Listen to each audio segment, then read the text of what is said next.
Tidak berisik. Boleh minum saat jam pelajaran dan tidak berisik sama jam pelajaran. Saat jam pelajaran berlangsung diberikan ice breaking. Setidaknya istirahat minimal 5 menit. Silakan. Menghargai teman yang maju bertanya saat tidak mengerti jam. Yang kedua, pelajaran yang kedua, ide atau kalimat yang ingin kalian terapkan di kelas itu tentang bertanggung jawab. 1. Mengumpulkan tugas tepat waktu. Yang lainnya? Sama? Sama, oke. Apa? Masing-masing ke tempat sampah, bukan ke meja teman. Jika duduk di tempat orang, jangan mengotori atau meninggalkan sampah di tempat itu. Piket kelas bertanggung jawab. Oke. Wajib membayar uang kas. Kalimat yang ketiga yaitu tentang menghargai milik orang lain. Tidak menginjak lantai saat sudah di kamar. Jika membawa teman dari kelas lain dan bermain di kelas, mohon untuk merapikan apa yang mereka gunakan sebelumnya. Silakan. Tidak boleh memvideo orang tanpa izin. Jika ingin meminjam barang orang lain, sebaiknya bilang terlebih dahulu. Oke. Tidak mengecek nama orang tua. Kalimat yang berikutnya mengandung nilai kebersamaan, kekompakan, kekeluargaan. Keputusan untuk kelas diputuskan secara bersama-sama, bukan diputuskan secara sepihak. Mengikuti kerja kelompok yang telah ditentukan. Lanjut. Setiap ada acara kelas, semua wajib kompak datang. Saling membantu tanpa mengenal siapa orang tersebut. Yuk. Silakan. Saat satu teman mendapat masalah, teman yang lain akan membantu menyelesaikan masalah teman. Yo, apa menghargai? Tidak mengejek fisik orang lain. Nah, betul.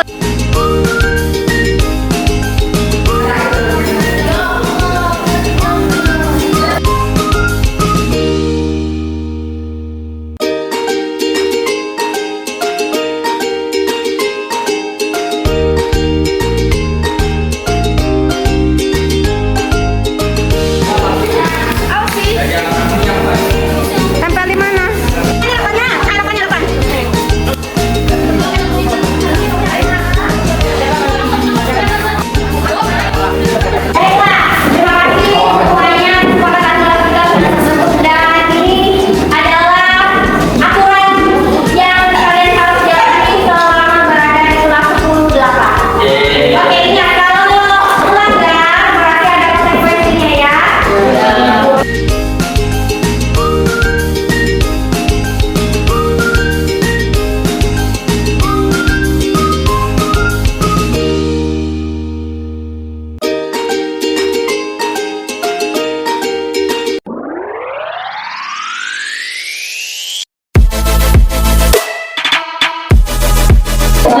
Assalamualaikum warahmatullahi wabarakatuh. Selamat datang kepada Bapak Ibu semua di kegiatan sosialisasi penerapan budaya positif di sekolah.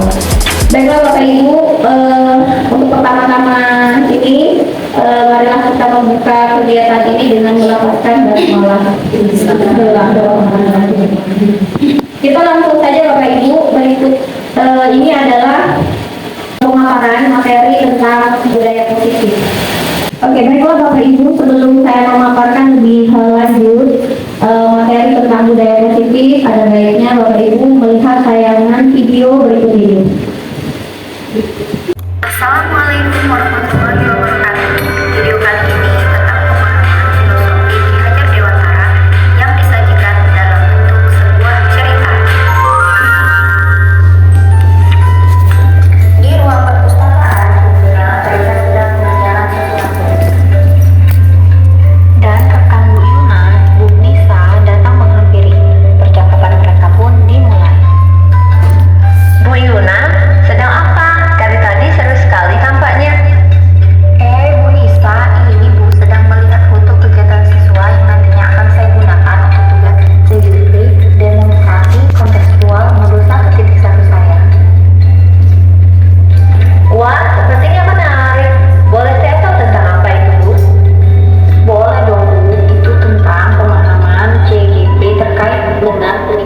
filosofi Ki Dewantara.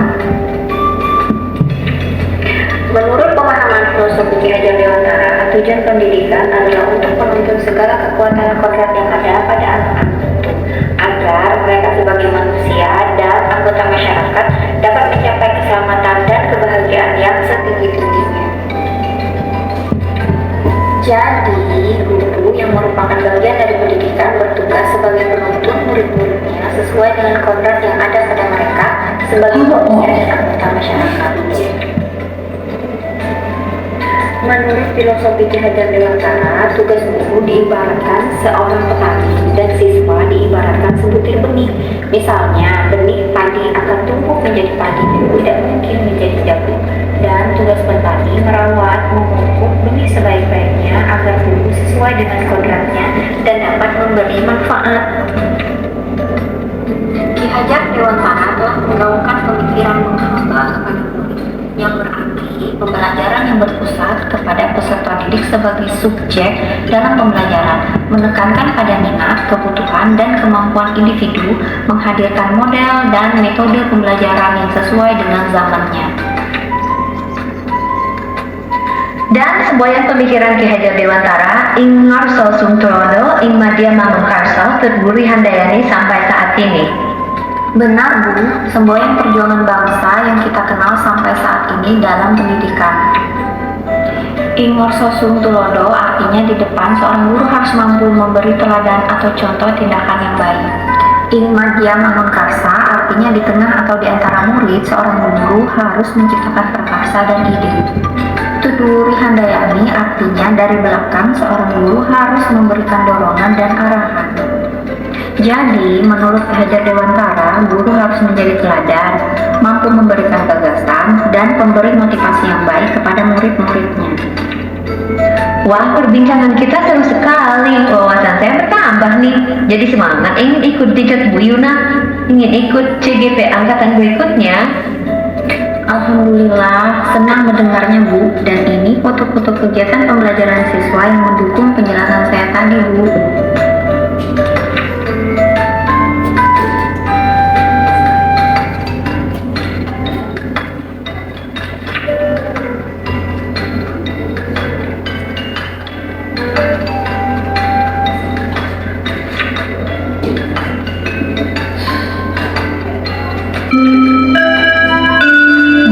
Berbunyi Bu, mari kita ke kelas. Terima kasih sudah mau berbagi info dengan saya.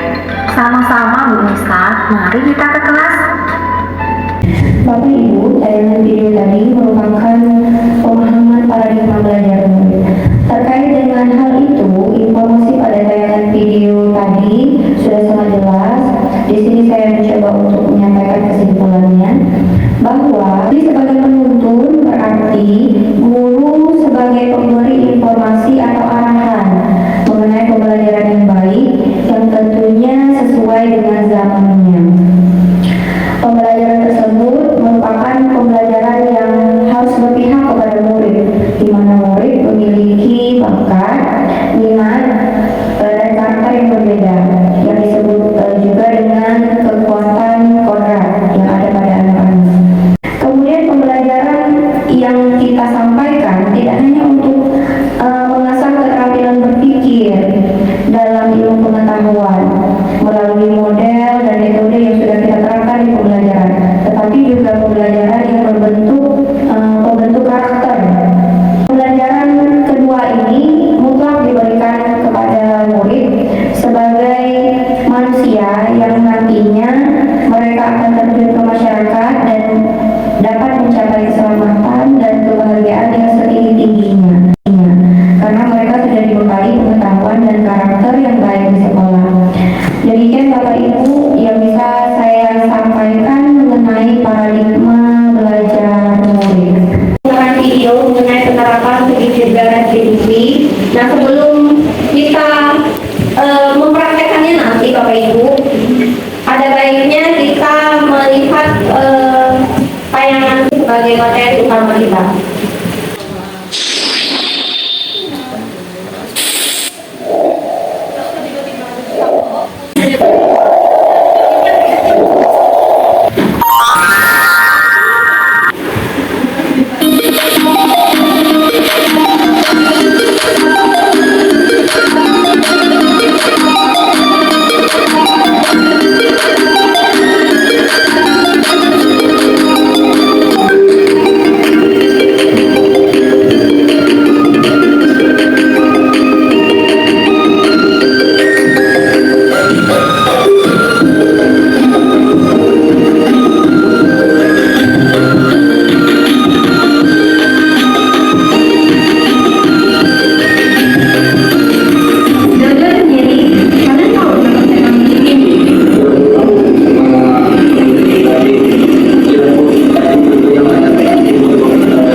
saya merasa tidak dipaksa untuk melaksanakan hukuman atas kesalahan saya. Kemudian saya didorong untuk menyadari kesalahan saya dan menemukan solusi terbaik tanpa saya merasa tertekan. Baiklah, demikian tadi pengarahan video mengenai penerapan prinsip dan restitusi. Oke, baiklah Bapak Ibu. Di sini budaya positif merupakan nilai-nilai, keyakinan-keyakinan dan kebiasaan-kebiasaan di sekolah yang berpihak pada murid agar murid dapat berkembang menjadi pribadi yang kritis, penuh hormat dan tanggung jawab.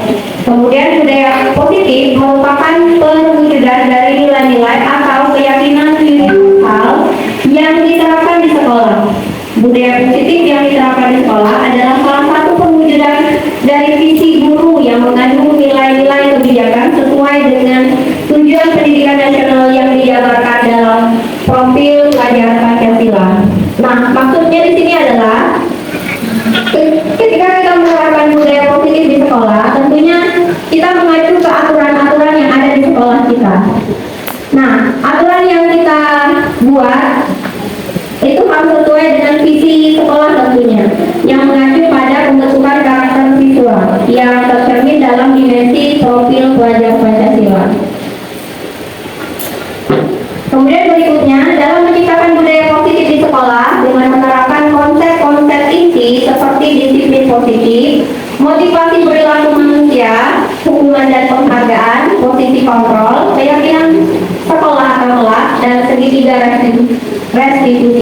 Jadi konsep-konsep inti dari budaya positif itu seperti yang sudah saya sampaikan, nanti kita akan pelajari dan kupas satu persatu. Oke, berikutnya ini ada budaya disiplin positif. Disiplin positif merupakan penerapan cara untuk suatu tujuan mulia yang dilakukan seseorang kepada orang lain. Disiplin positif mengandung nilai kebijakan universal. Misalnya pada P5 yang mengacu pada dimensi profil pelajar Pancasila kita, yaitu beriman, bertakwa kepada Tuhan Yang Maha Esa dan berakhlak mulia, mandiri, bernalar kritis, berkebinekaan global, bergotong royong, dan kreatif. Jadi intinya budaya positif yang kita terapkan melalui aturan-aturan sekolah itu melatih anak-anak untuk menegakkan visi kita yang tentunya mencakup dimensi profil pelajar Pancasila. Kemudian berikutnya Bapak Ibu, konsep-konsep inti dari budaya positif di sekolah yaitu teori kontrol. Teori kontrol ini merupakan suatu pemahaman yang sengaja dirubah untuk menyesuaikan sudut pandang diri terhadap sudut pandang orang lain agar seimbang. Misalnya seperti ini. Misalnya siswa melakukan kesalahan, melanggar aturan lah katakan. Nah, tentunya kita tidak langsung serta-merta memponis siswa itu melakukan itu karena memang dia kurang baik atau jahat atau sebagainya lah, atau pokoknya posisi penilaian yang terburuk lah.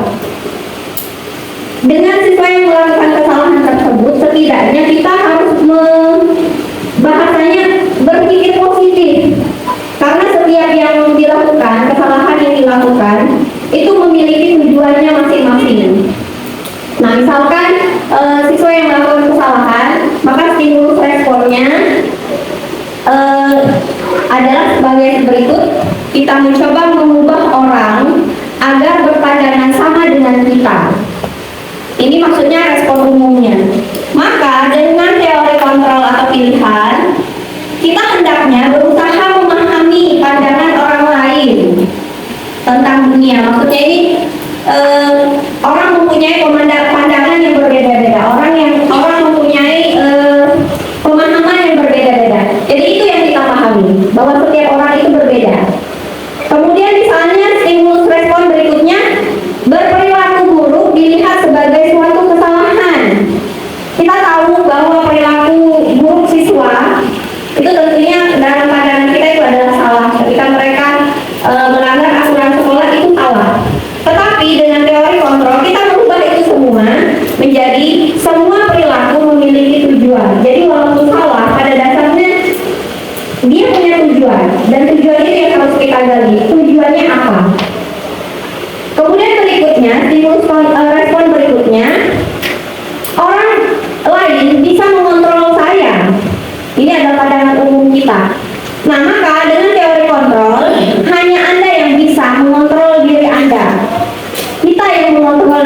kita, bukan orang lain. Oke, kemudian berikutnya, stimulus respon berikutnya, pemaksaan ada pada setiap bujukan gagal. Maksudnya di sini adalah ketika kita membujuk dengan cara baik-baik, ayolah nak, jangan melakukan kesalahan. Nah, ketika bujukan itu gagal, karena kita sudah tingkat kesalnya, kita melakukan paksaan. Ya, kita sering melakukan itu, saya tuh sering. Nah, ada paksaan di sana. Nah, dengan teori kontrol, maka seharusnya setelah bujukan secara baik-baik tadi gagal, hendaknya sesuai dengan teori kontrol, maka kita harus melakukan kolaborasi dan konsensus menciptakan pilihan-pilihan baru. Jadi ketika kita membujuk nih, kemudian anak itu menolak dan kita lihat respon anak itu kurang baik, maka seperti biasanya, contohnya saya sendiri pasti saya akan memaksa, ayo kamu harus melakukan itu, ya, tanpa memandang solusi atau pendapat dari anak tersebut. Maka dengan teori kontrol kita harus mengadakan kolaborasi dengan anak atau murid yang kita hadapi itu. Jadi tidak hanya di kitanya saja memberikan solusi, tapi di sini kita berbicara kepada anak tersebut maunya seperti apa. Oke, kemudian berikutnya stimulus kontrol berikutnya model berpikir menang kalah. Kalau kita dihadapi dengan siswa yang melakukan kesalahan, pastinya kita harus sebagai guru kita mesti merasa kita di posisi menang. Kamu harus melakukan seperti ini karena kamu sudah salah. Tetapi dengan teori kontrol ternyata kita harus merubah itu semua dengan model berpikir menang-menang. Jadi anak itu walaupun salah tetap posisinya dimenangkan. Karena kenapa? Di sini kita mencari solusi. Solusinya tidak hanya dari kita saja, tetapi kita kembali bercerita, berbagi kepada anak itu, mencari, menggali maunya ini anak apa. Oke, jadi demikian untuk teori kontrol ini Bapak Ibu. Kemudian berikutnya, konsep-konsep inti dari budaya positif berikutnya adalah teori motivasi. Kita tahu bahwa motivasi ini merupakan dorongan, keinginan, semangat untuk melakukan sesuatu. Kemudian ada dua motivasi internal, yaitu motivasi yang berasal dari kesadaran dalam diri. Karena sudah sadar dalam dirinya sendiri, otomatis ini bersifat kekal. Jadi apapun pengaruhnya dari luar, karena sudah termotivasi di dalam diri, itu tidak akan berubah. Jadi anak yang konsisten melakukan sifat-sifat positif, karena sudah termotivasi dalam dirinya, itu tidak akan berubah. Karena dia sudah memiliki motivasi dalam diri. Nanti kita akan membicarakan motivasi di dalam diri anak yang akan kita gali. Kemudian berikutnya motivasi eksternal. Motivasi eksternal ini adalah motivasi yang berasal dari pengaruh dari luar diri, yang tentunya itu sifatnya sementara. Kalau sudah tidak ada motivasi itu, otomatis anaknya akan berubah jadi jelek lagi. Oke, jadi demikian Bapak Ibu mengenai teori motivasi. Nah, kemudian ada hukuman dan penghargaan. Saya yakin atau saya sendiri pun sebelum mempelajari materi ini Bapak Ibu, saya berpikir antara hukuman dan penghargaan itu berbeda. Kita memberikan hukuman karena memang jelek, kita memberikan penghargaan karena memang bagus. Tetapi ternyata hukuman dan penghargaan ini sama-sama memiliki efek yang tidak baik. Kita lihat bagaimana ceritanya. Oke, kita tahu bahwa hukuman dan penghargaan ini menurut yang sudah saya rangkum Bapak Ibu ya, merupakan suatu tindakan atau reaksi yang diberikan kepada seseorang atas perbuatan yang dikerjakan. Sifatnya memaksa dan disepakati sebelah pihak. Saya yakin Bapak Ibu akan berpikir, oke, hukuman itu memang sifatnya memaksa dan diberikan secara sepihak, iya. Tapi bagaimana dengan penghargaan? Kita akan berpikir keras, kok bisa penghargaan hanya bersifat memaksa dan disepakati sebelah pihak. Jadi seperti ini pemahamannya Bapak Ibu. Ketika kita sendiri sebagai guru misalnya melakukan sesuatu yang baik lah, pada awalnya mungkin kita melakukan itu karena memang kita kewajiban kita.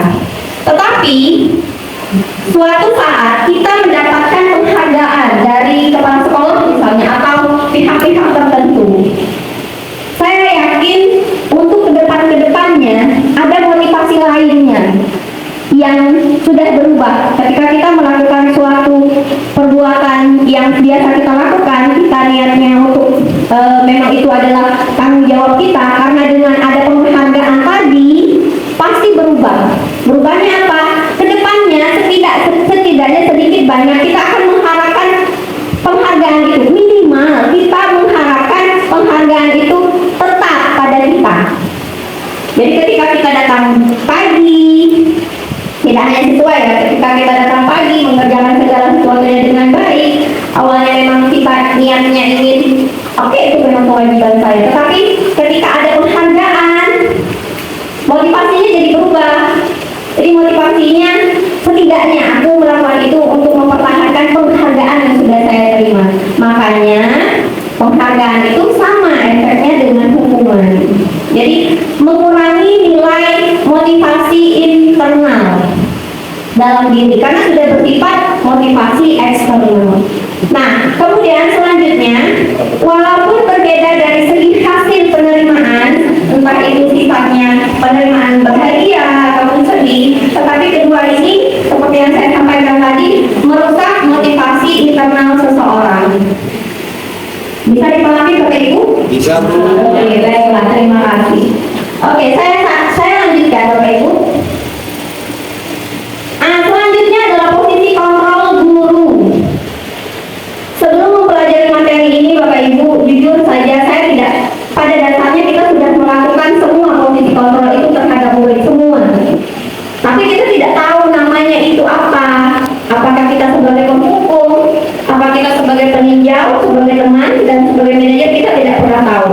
Yang penting kita melakukan itu tujuannya untuk menegakkan disiplin siswa atau menegakkan budaya positif sekolah pada siswa. Nah, ternyata 5 posisi kontrol ini, yang pertama, pemberi rasa bersalah. Kemudian posisi berikutnya penghukum, kemudian teman, peninjau, manajer.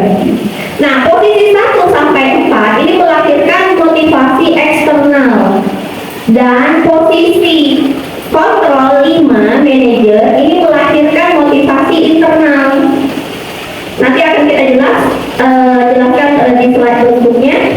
Dan posisi tersebut merupakan posisi yang tepat bagi seorang guru yang bersikap sesuai dengan kurikulum Merdeka Belajar yang berpihak pada murid. Saya ingatkan kembali Bapak Ibu, tujuan kita menegakkan visi tidak hanya melalui pembelajaran yang berpihak pada murid, tetapi pembentukan karakter siswa juga harus berpihak pada murid, yaitu melalui penerapan budaya positif tadi. Nah, seperti yang saya sampaikan tadi bahwa posisi kontrol sudah pernah kita jalani Bapak Ibu. Posisi pemberi rasa bersalah. Ada? Oke, baiklah. Ketika siswa melakukan kesalahan, kita panggil, kita berhadapan dengan dia. Kemudian ucapan-ucapan yang kita utarakan ini yang membentuk kita di posisi mana. Yang pertama, misalnya, saya kecewa sekali dengan kamu. Saya kecewa sekali dengan kamu. Kenapa kamu begitu? Ibu kan sudah berusaha memberitahukan kamu bla bla bla bla bla. Nah, ternyata posisi itu adalah posisi kita sebagai pembuat orang merasa bersalah. Siswa digugah rasa bersalahnya. Tetapi tidak serta-merta ini mempunyai nilai yang baik tadi, karena pada dasarnya kita ingin membangun motivasi internal siswa. Nah, dengan posisi membuat orang merasa bersalah, ini otomatis masuk ke ranah motivasi eksternal. Karena membuat siswa itu merasa tidak enak dengan kita. Kalau siswa melakukan kesalahan, kemudian melihat kita, mungkin dia akan melakukan hal yang baik-baik. Tetapi bagaimana kalau kitanya tidak ada? Ya, jadi siswanya mungkin akan kembali ke melakukan hal yang tidak baik lagi, itu untuk membuat orang merasa bersalah. Posisi ini biasanya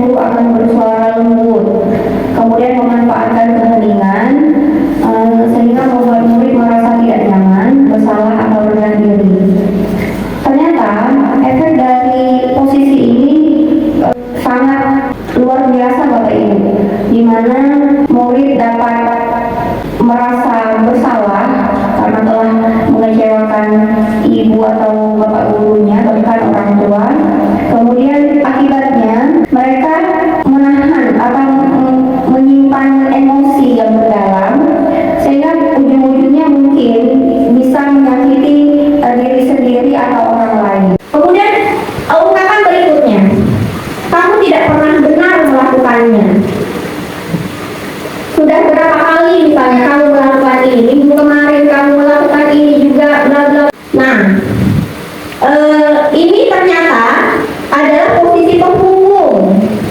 Ya, jadi kita belum memberikan sebuah statement atau menjudge siswa itu sudah pasti salah gitu. Atau langsung saja misalnya karena kamu sudah melakukan kesalahan, sudah deh kamu lari saja keliling lapangan. Nah itu kalau begitu itu sudah di ranah posisi penghukum. Sebagai posisi penghukum bisa menggunakan hukuman fisik maupun verbal. Nah, kita ketahui bahwa hukuman fisik ini tentu memberikan efek yang tidak baik kepada murid. Kemungkinan murid marah dan dendam atau bersifat agresif kepada guru yang memberikan hukuman tersebut. Jadi intinya akan menciptakan masalah baru, Bapak Ibu. Kemudian berikutnya, pernyataan berikutnya adalah lakukan dulu Bapak Ibu ya. Atau baiklah tidak apa-apa, ada ibu kok atau ada bapak, tenang saja. Nah, ungkapan seperti itu memposisikan kita sebagai teman. Baikkah posisi teman tadi? Baik, sebenarnya baik. Tetapi kalau melihat dari motivasinya, lahirnya motivasi, maka untuk posisi teman itu mengarah ke posisi eksternal. Jadi ketika tidak ada kita, itu akan kembali melakukan kesalahan. Kemudian berikutnya, apakah kamu mau mendapatkan stiker bintang hari ini? Nah ini biasanya di anak SD ya, anak TK.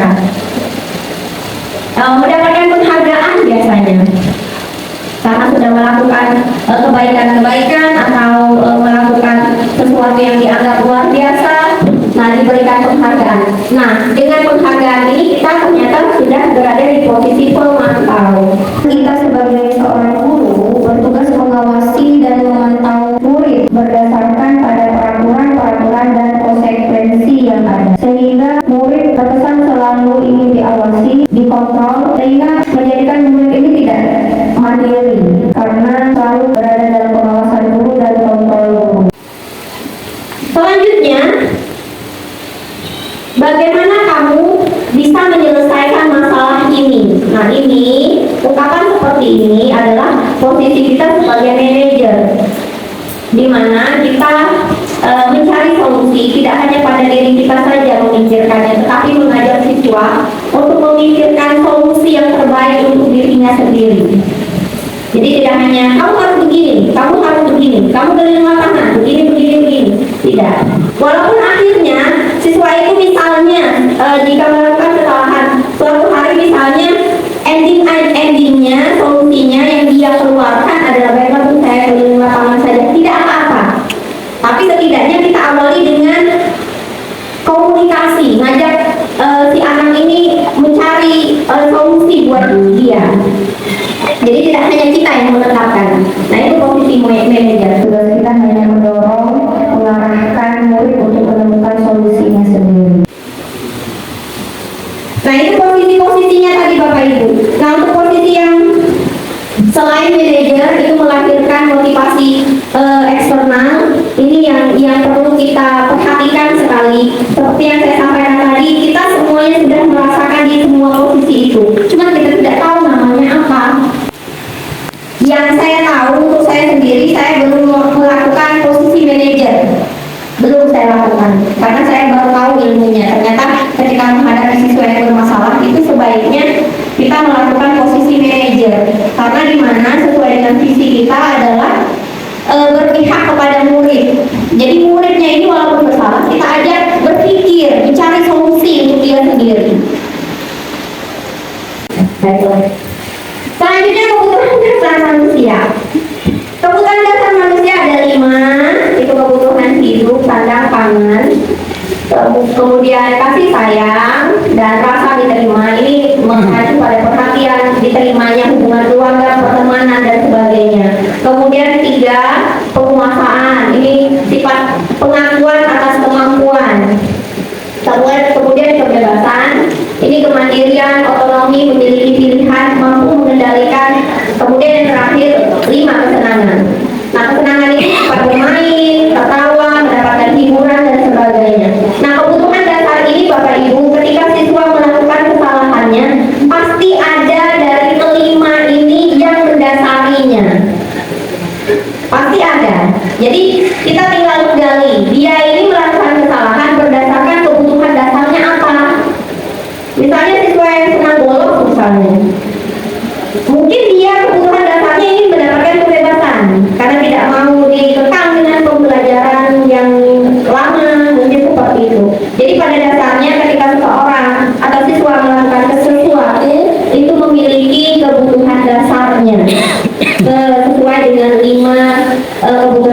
saya sebutkan tadi. Dan ketika kita sudah mengetahui kebutuhan dasarnya, kita bisa mengarahkan posisi solusi yang mana yang tepat. Kita mengarahkan saja. Oke, baiklah. Nah, kemudian keyakinan kelas. Nah, konsep-konsep inti dari budaya positif berikutnya yaitu keyakinan kelas. Nah, keyakinan kelas ini bisa kita terapkan di kelas kita masing-masing, Bapak Ibu wali kelas khususnya. Nah, di sini keyakinan kelas yaitu kumpulan kegiatan yang disepakati bersama untuk dijadikan pedoman, aturan, tindakan sesuai dengan kebutuhan yang bersifat positif bagi murid di kelas, bertujuan untuk mendukung motivasi internal kembali ke nilai-nilai keyakinan yang lebih menggerakkan seseorang dibandingkan mengikuti serangkaian peraturan. Saya pernah melihat keyakinan kelas atau kesepakatan kelas di salah satu kelas umum kita. Awalnya saya bingung ini untuk apa? Ternyata setelah saya memahami materi ini, ternyata sebaiknya kita sebagai wali kelas itu mengarahkan siswa membuat keyakinan kelas. Tujuannya apa? Tujuannya kembali lagi keberpihakan kepada murid. Kita mengajak siswa untuk melatih diri, menjadi tanggung jawab, mempunyai nilai kebersamaan, gotong royong dan sebagainya. Nah, melalui dengan aturan-aturan yang kita buat bersama-sama, bukan kita, tapi kita buat bersama-sama. Kita tanyakan kepada anak itu, maunya sekolah kelas kita saat di kelas itu maunya seperti apa? Pasti akan banyak berbagai macam pendapat, berbagai macam keinginan. Semuanya kita tampung. Nah, setelah kita tampung, sekiranya cocok, kita pilih atau pilah yang senada dari keinginan-keinginan mereka tersebut, kemudian kita sepakati bersama. Ketika sudah disepakati, itulah menjadi acuan kita, baik acuan bagi murid kita dalam bertindak. Dia akan tahu, oh kalau begini nih, berarti saya melanggar keyakinan kelas kami. Jadi seperti itu. Jadi ini keyakinan kelas ini tidak hanya sebagai pajangan atau kegiatan siswa ya, tetapi juga nilai plusnya adalah melatih secara tidak langsung, melatih sikap tanggung jawab, kebersamaan dan sebagainya tadi melalui kehidupan atau kegiatan-kegiatan di dalam kelas. Jadi Bapak Ibu wali kelas, dengan saya sampaikan keyakinan kelas ini mungkin nanti bisa diterapkan di kelasnya masing-masing. Dan apa yang menjadi kebutuhan siswanya dipajang sehingga itu menjadi oh ini aturan kami, oh ini aturan kelas kami. Jadi demikian. Nah, di sini untuk membuat keyakinan kelas, di sini misalnya ada beberapa aturan yang dibuat oleh siswa. Misalnya selalu mengembalikan buku ke tempatnya, misalnya ada siswa yang menyampaikan demikian seperti itu. Nah, keyakinan kelasnya yang dituju adalah melatih tanggung jawab. Kemudian berikutnya dilarang mengganggu orang lain. Ini keyakinan kelasnya berarti sudah melatih sifat menghormati orang lain. Kemudian hadir di sekolah 15 menit sebelum pembelajaran dimulai.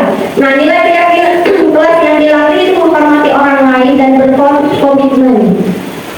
Kemudian berikutnya dilarang melakukan kekerasan. Ini mengacu pada menghormati orang lain juga dan keselamatan. Kemudian berikutnya dilarang menggunakan narkoba dan obat-obatan terlarang lainnya. Misalnya ini mengacu ke kesehatan. Kemudian bergantian atau menunggu giliran, ini juga melatih menghormati orang lain dan bersabar. Kemudian menggunakan masker, kesehatan, ini melatih keselamatan juga bisa, mengacu ke kesehatan juga bisa. Kemudian berikutnya jangan berlari misalnya di kelas atau di koridor.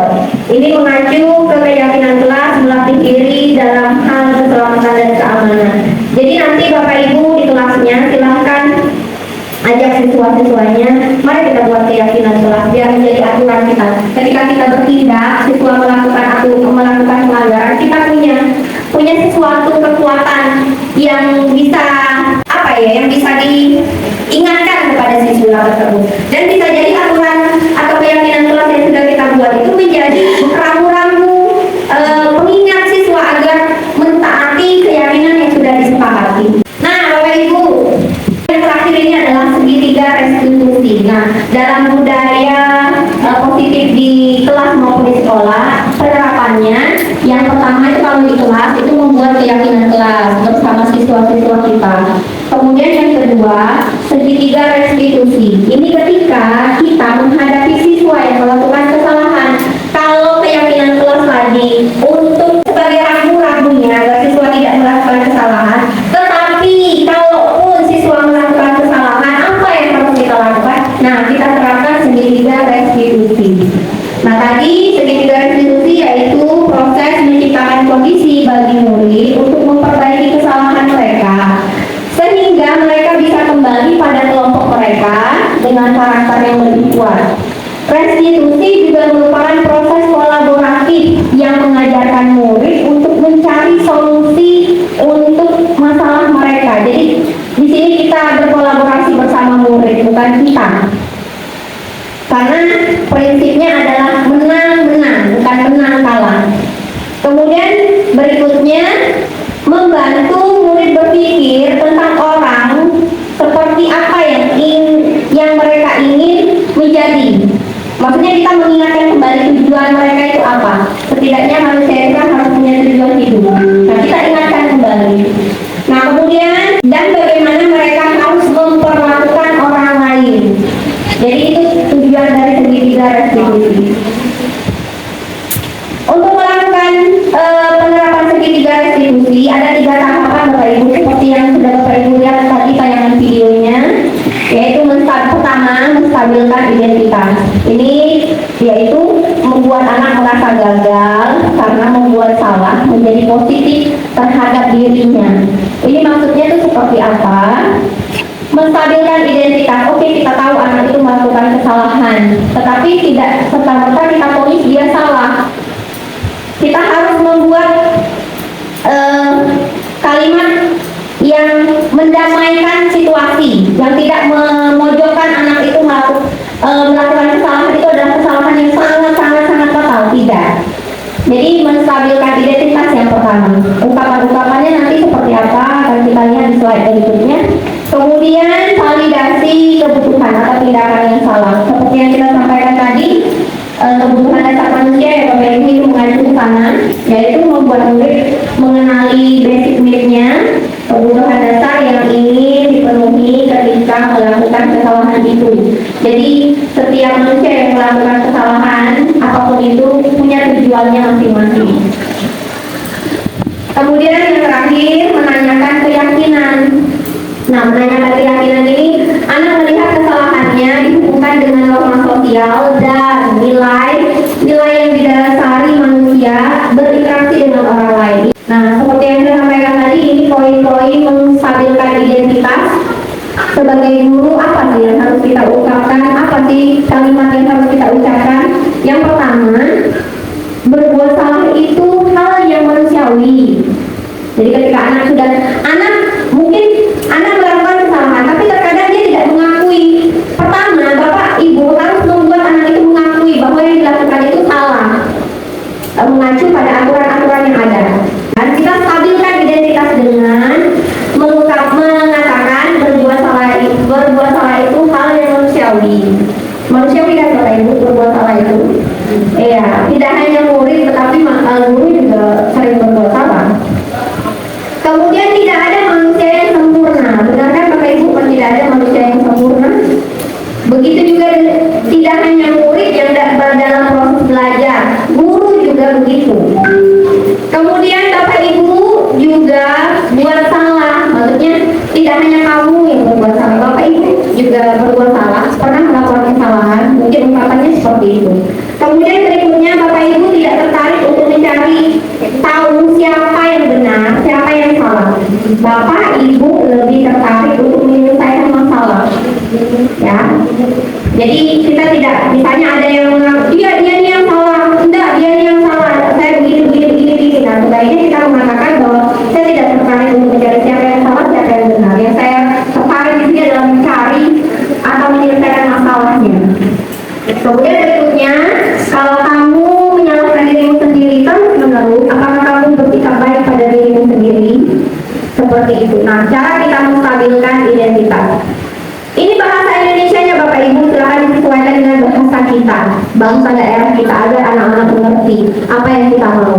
Intinya untuk menstabilkan identitas ini kita membuka jalan bicara anak itu untuk kita sama. Walaupun kamu sudah melakukan kesalahan, kita adalah manusia yang sama, posisinya sama.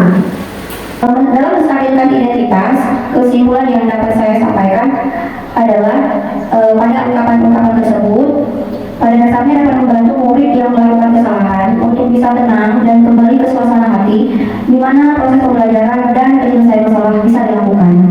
Itu untuk pendudukan menstabilkan identitas. Kemudian validasi kebutuhan atau tindakan yang salah.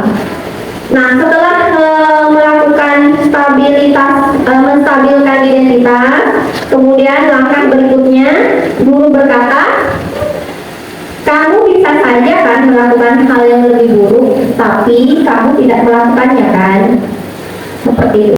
Kemudian kamu pasti punya alasan mengapa melakukannya, apa yang penting bagimu. Kemudian yang berikutnya, kamu boleh tetap berusaha menjaga sikap seperti itu, tapi tambahkan sikap yang lain atau yang baru, yang lebih baik. Ya, jadi di sini kembali lagi memberikan peluang anak itu untuk berpikir. Kemudian bahwa kamu belajar cara lain untuk mendapat yang kamu butuhkan tanpa harus mengukur. Seperti itu. Kemudian apakah kamu bisa melakukan dengan lebih baik besok? Jadi validasi kebutuhan ini kalau kita sudah tahu kebutuhan yang dilakukan, dasar kebutuhan yang dilakukan siswa tersebut, maka kalimat yang kita ucapkan mungkin mengacu ke kalimat-kalimat seperti yang ada di slide ini. Saya juga sudah membagikan di kertas itu Bapak Ibu, itu banyak contoh kalimat yang bisa digunakan untuk posisi validasi kebutuhan atau tindakan yang salah. Tinggal disesuaikan saja dengan kebutuhan kita Bapak Ibu. Nah, di sini kesimpulannya, intinya ungkapan-ungkapan tadi bertujuan untuk menciptakan hubungan emosional antara guru dan murid, sehingga hadir lingkungan yang nyaman dan terbuka agar murid merasa bahwa mereka dapat berbicara tentang kesalahan tanpa takut dihakimi dan lebih cenderung untuk berbicara terbuka tentang masalah yang mereka hadapi. Kemudian berikutnya yang terakhir menanyakan keyakinan. Setelah kita sudah menstabilkan identitas, kemudian kita mengetahui kebutuhan anak itu melakukan kesalahan apa, kemudian terakhir kita mencari solusinya. Nah, mencari solusinya dengan kalimat mungkin kita bisa mengatakan apa nilai yang kita percayai di kelas atau di sekolah kita. Jadi ini mengacu ke peraturan. Kita mengingatkan kembali aturan yang sudah ada di sekolah. Ya, kita mengingatkan anak itu. Kemudian nilai-nilai universal apa yang telah kita sepakati. Kemudian berikutnya kelas yang ideal itu seperti apa sih? Kemudian kamu ingin menjadi anak seperti apa? Kemudian apa yang kamu rasakan? Kemudian ketika kamu melakukan itu, kamu menjadi orang yang seperti apa? Ini adalah pembuka kata ketika menanyakan keyakinan. Kemudian dilanjutkan dengan mencari solusi yang terbaik menurut kita, menurut pertimbangan kita, didasari oleh rekomendasi murid tersebut. Nah, kesimpulan pada menanyakan keyakinan ini adalah setelah tindakan 1 dan 2 telah dilakukan, menanyakan keyakinan ini dengan ungkapan tersebut dapat berguna untuk mengembalikan atau mengingatkan tujuan mulia murid, sehingga memudahkan guru mengarahkan murid untuk menemukan solusi dari masalahnya sendiri. Oke, baiklah. Terima kasih Bapak Ibu. Saya membuat kesimpulan bahwa dalam menegakkan atau menerapkan budaya positif di sekolah, yang pertama saya ingin menganjurkan kepada Bapak Ibu wali kelas khususnya untuk membuat keyakinan kelas yang tujuannya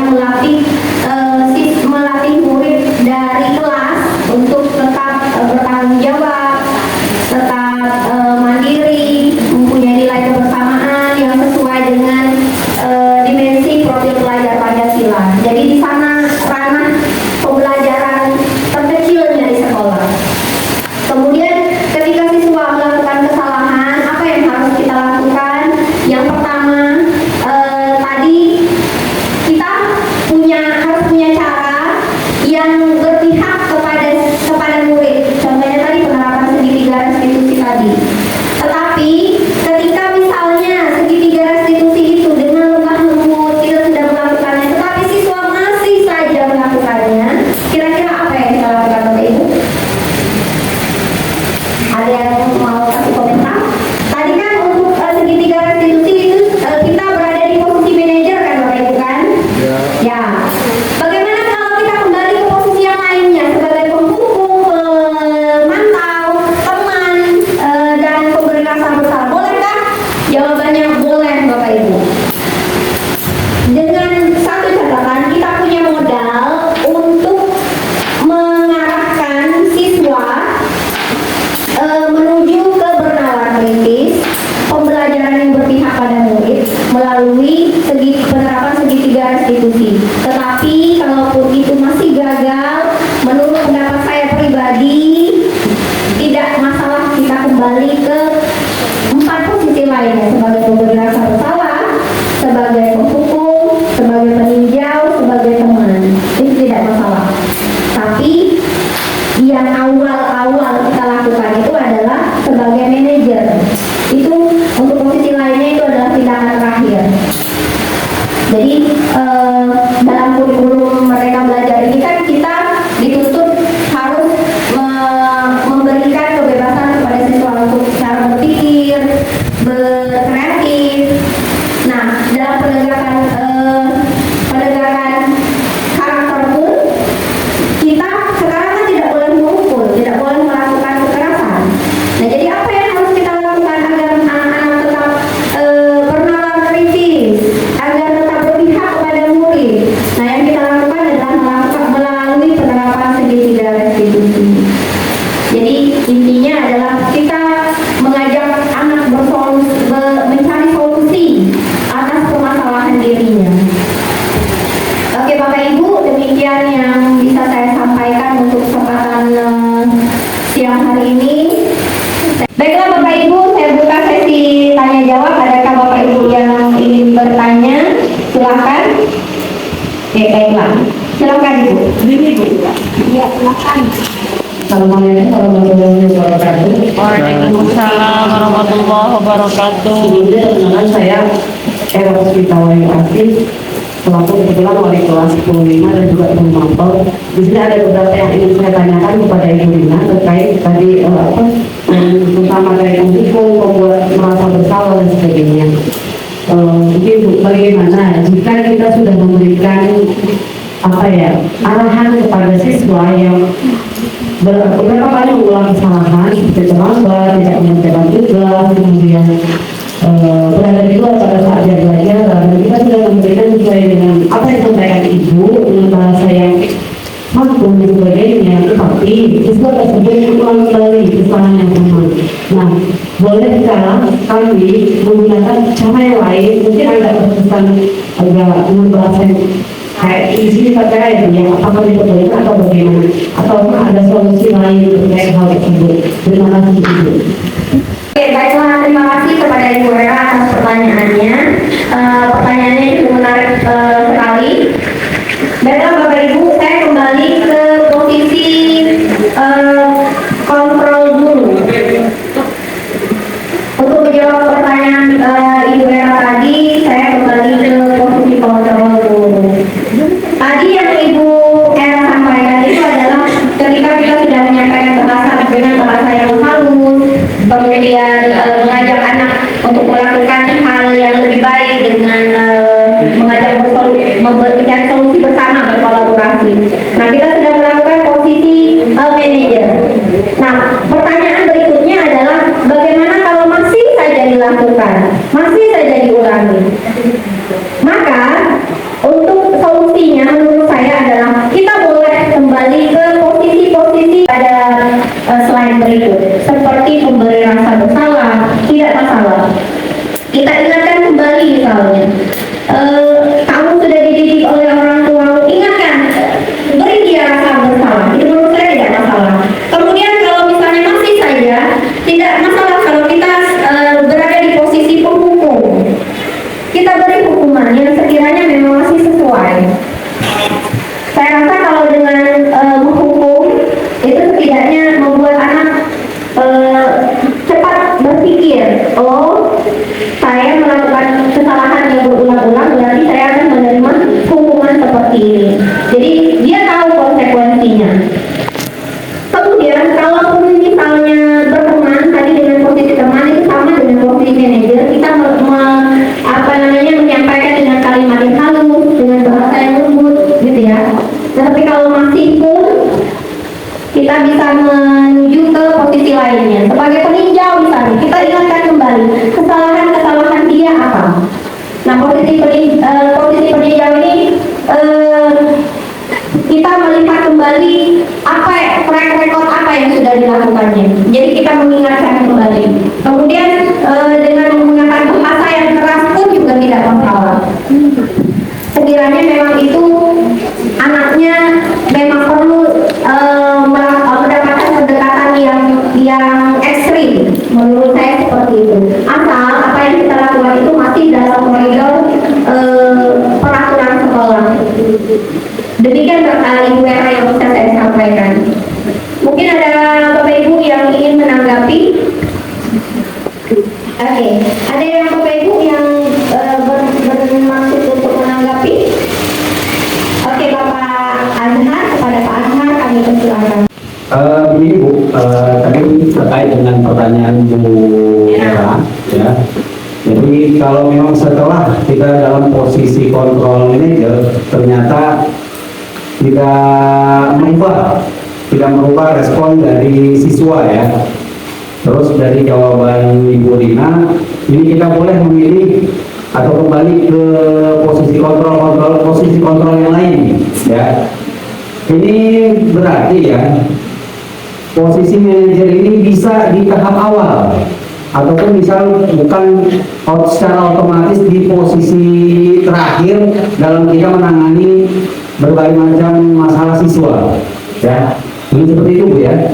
Iya, terima kasih Bu. Itu aja tanggapan. Terima kasih. Assalamualaikum. Oke, terima kasih Pak Azhar atas tanggapannya. Nah, kembali ke posisi kontrol guru. Ini bukan tahapan Bapak Ibu ya, bukan tahapan dari awal mungkin kita melakukan ini, melakukan pemberian rasa bersalah, kemudian kita menghukum, kemudian sebagai teman, kemudian gagal sebagai teman kita peninjau, terakhir kita ada tidak. Yang posisi kontrol yang dimaksud adalah posisi yang terbaik itu adalah tetap posisi manajer. Jadi ketika anak melakukan kesalahan, kita cepat-cepat awalnya, tindakan awal yang harus kita ambil adalah memposisikan kita sebagai posisi manajer tadi.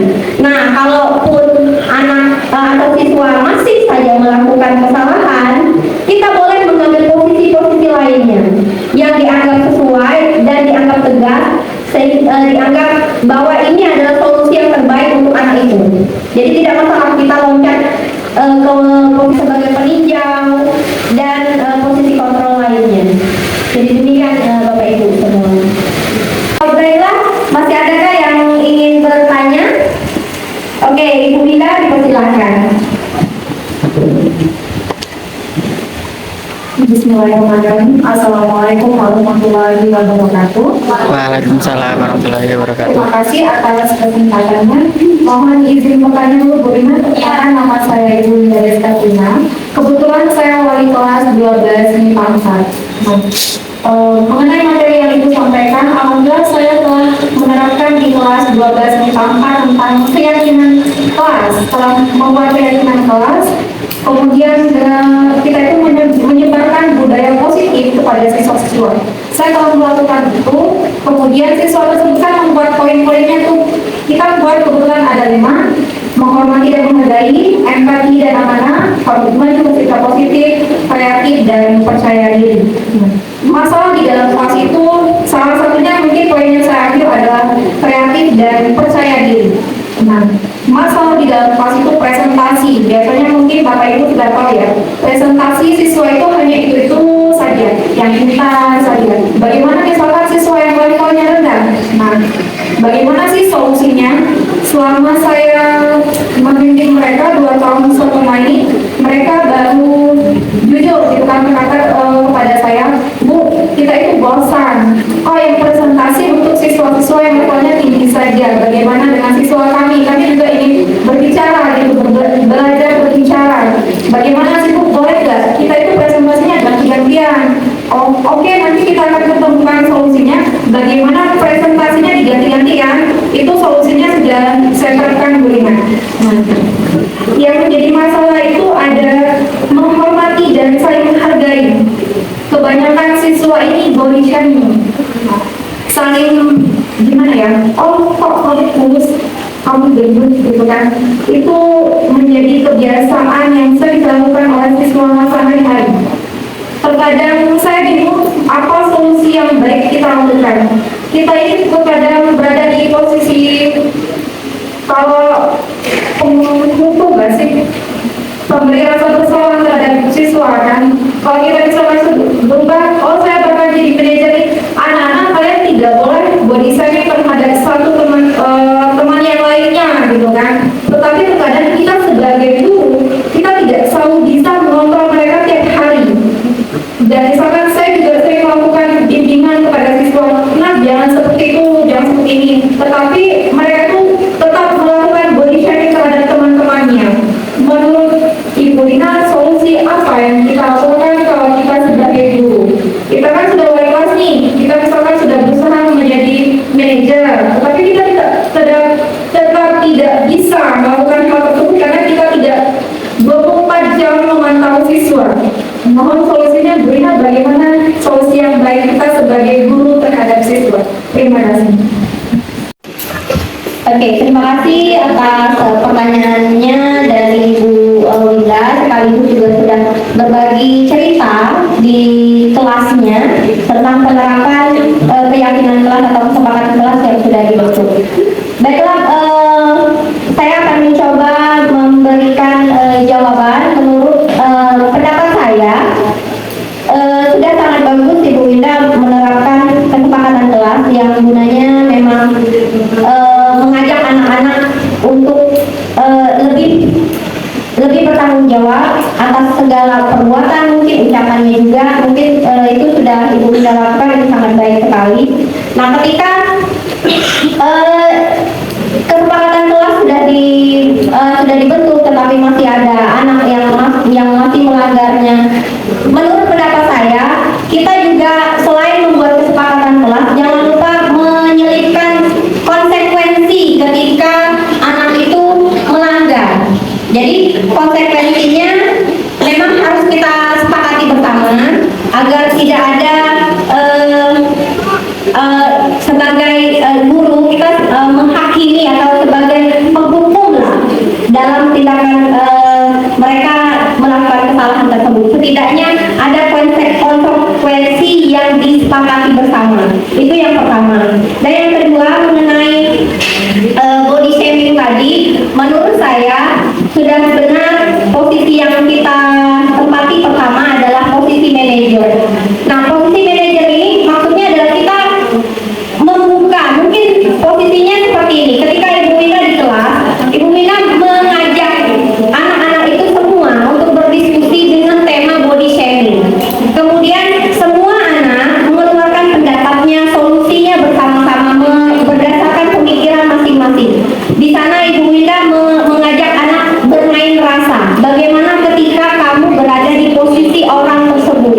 Bagaimana ketika siswa-siswa tersebut berada di posisi yang diperolok-olokkan? Jadi Ibu Winda menurut saya harus mengajak anak-anak berdiskusi, berkolaborasi, mencari solusi bersama di kelas ya tentunya. Jadi sama-sama menemukan masalahnya. Mungkin kalau kita sendiri yang menemukan masalah itu mungkin berat karena memang seperti Ibu Minda katakan kita tidak berada dalam satu kelas selama 24 jam. Nah, jadi ketika momen-momen itu ada, kesempatan itu ada, mari kita ajak siswa itu bersama-sama membicarakan kembali keyakinan kelas yang sudah dibuat. Adakah kekurangannya atau apa yang perlu kita perbaiki? Nah, sekiranya masih ada masalah-masalah yang timbul, dibicarakan kembali. Jadi sampai anak itu benar-benar sadar, sampai benar-benar mengerti. Nah, menurut saya sebagai guru hanya itu yang dapat kita lakukan. Karena kalau untuk selebihnya seperti posisi kalau kita harus berada selama 24 jam di kelas itu memang tidak mungkin. Jadi ketika kesempatan yang ada, kita gunakan kesempatan sebaik-baiknya untuk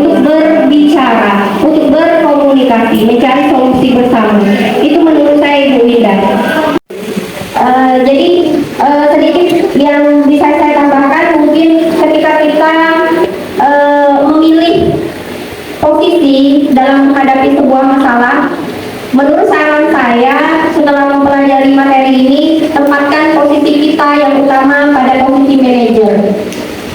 Kemudian ketika misalnya masih juga mengalami posisi manajer itu gagal, tidak masalah kita berada mengambil posisi lainnya. Kita mencoba segala macam cara, asal masih sesuai dengan koridornya, masih sesuai dengan aturan sekolah. Jadi tidak masalah menerapkan posisi yang lainnya. Dan menurut saya pemberi rasa bersalah sebagai penghukum, teman, peninjau itu tidak secara mutlak salah Bapak Ibu, tidak. Tetapi ketika kita melakukannya dengan bahasa yang santun, mungkin semua itu adalah baik. Bahkan dengan posisi manajer pun, ketika bahasa kita menggunakan bahasa atau bahasa yang kasar menurut kita, itu juga bisa gagal sebagai posisi manajernya. Tetapi kembali lagi untuk posisi-posisi yang lainnya tidak masalah dicoba, tidak masalah diterapkan jika posisi manajer sebagai posisi utama kita dirasa kurang mengena atau kurang tepat atau kurang menemukan solusi yang terbaik. Jadi silakan beralih ke posisi mana saja yang sekiranya tepat. Oke Bapak Ibu, kita berada di penghujung acara. Acara yang berikutnya adalah penutup. Mari kita sama-sama menutup acara kegiatan hari ini dengan sama-sama melafazkan hamdalah. Demikian Bapak Ibu semua, atas perhatiannya dan dukungannya saya ucapkan terima kasih. Semoga apa yang sudah saya sampaikan mendapat keberkahan dari Allah Subhanahu wa taala dan menjadi bekal ilmu pengetahuan untuk kita semua agar bisa diterapkan dalam kita bertugas sehari-hari. Demikian Bapak Ibu, assalamualaikum.